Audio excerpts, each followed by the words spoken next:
আমি এখানে আসার আগে অর্থ দপ্তরে খোঁজ নিয়েছি, তারা বললেন 1,31,00,000 তো ট্রান্সফার হয়ে গেছে, বাকি টাকা প্রক্রিয়ার মধ্যে চলছে।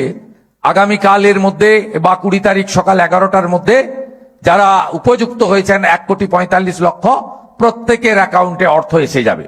অন্নপূর্ণা ভান্ডারের সবচেয়ে বড় আপডেট, এখনো পর্যন্ত কি আপনার অ্যাকাউন্টে 3,000 টাকা করে ক্রেডিট হয়নি?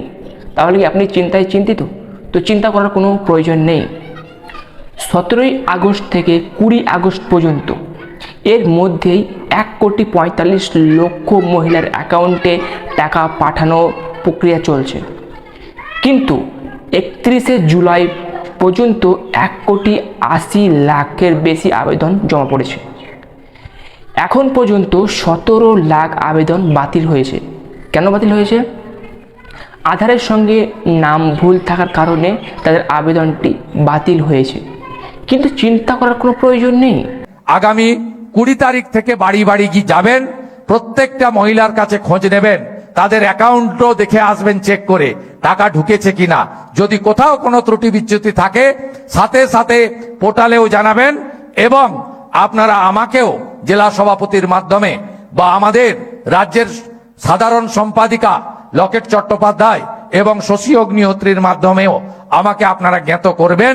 আপনার যদি আবেদনটি বাতিল হয়ে থাকে বা আন্ডার ইনকোয়ারি হয়ে থাকে, তাহলে আপনাকে চিন্তা করার কোনো প্রয়োজন নেই।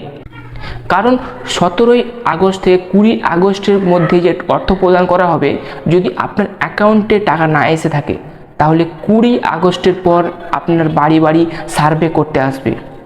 সেই পোর্টালে সার্ভে করার পর যদি আপনার অ্যাকাউন্টে না টাকা এসে থাকে, তারপর আপনি কি করবেন? তারপর আপনি ফের আপনার 20 আগস্টের পর থেকে পোর্টাল চালু করবে। সেই পোর্টালে আপনি আবেদন করতে পারবেন এবং ইনকোয়ারি করতে পারবেন। এটা হচ্ছে শ্রী শুভেন্দু অধিকারী মহাশয় ফেস কনফারেন্সে তিনি জানিয়েছেন। প্রত্যেক অ্যাপ্লিকেবলের অ্যাকাউন্টে টাকা পাঠানো হবে, যারা সত্যিকারের অর্থে তারা গ্রহণযোগ্য বা অ্যাপ্লিকেবল, তাদের প্রত্যেক অ্যাকাউন্টে কিন্তু টাকা পাঠানো হবে। আপনাদেরকে চিন্তা করার কোনো বিষয় নেই। তো বন্ধুরা, ভিডিওটা এই পর্যন্ত। যদি ভিডিওটা ভালো লেগে থাকে তো লাইক করুন, শেয়ার করুন, সাবস্ক্রাইব করুন।